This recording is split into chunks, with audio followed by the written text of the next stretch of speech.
I'm Mark Stewart, and I want to share a tactic.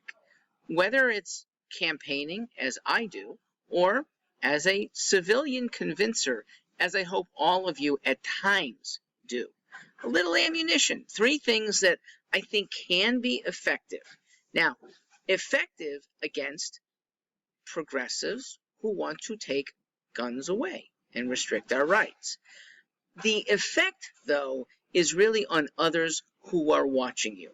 Because when you encounter a progressive one-on-one, you're almost certainly wasting your time. You're not going to change her or his mind. And thus, be nice, but walk away. Be nice, but say, if there were trouble, I would still save you. And then walk away. But when other people are watching, then you have the chance to embarrass that progressive's position. Maybe embarrass the progressive, him or herself. The position is most important.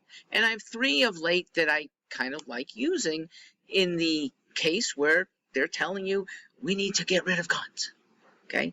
Now, I know everyone uses the proper line that 99.998% of us who have guns use them for good. And that the basic goodness among us, that's almost all of us, overwhelms numerically the small number of evil doers. But when they possess weapons of mayhem that might not be guns, we need some way to take them out. And our words won't do it. Fists rarely do it. Maybe knives will, but it's hard to get close to a thug wielding a knife himself who might be drunk and on a rampage. Thus, you might ask, Mrs. Progressive, if your daughter were in the hands of some drunken thug who is about to take her away, you will never see her again. She will be abused, probably raped along the way. Would you be grateful that somebody like me, trained decently in firearms and in threat countering, was around to take out that thug? It's almost impossible for this person's parent to say no. All right, here's another.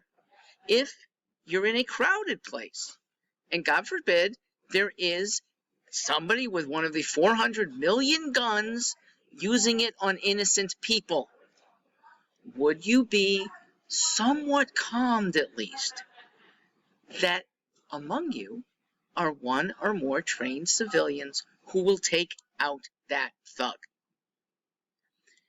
And they still say, perhaps, just take the guns away. You can't reason with that.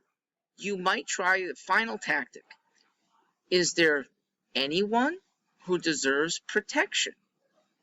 How about Michelle Obama? How about President Biden? How about Justice Sotomayor? How about Justice Kagan? They have secret security. And they're not armed with mace. They are armed with guns to protect and mostly to deter against violence. Why can't the rest of us have that? We ask them, hopefully publicly. They stammer, and we look better. Hopefully it changes minds. I'm Mark Stewart.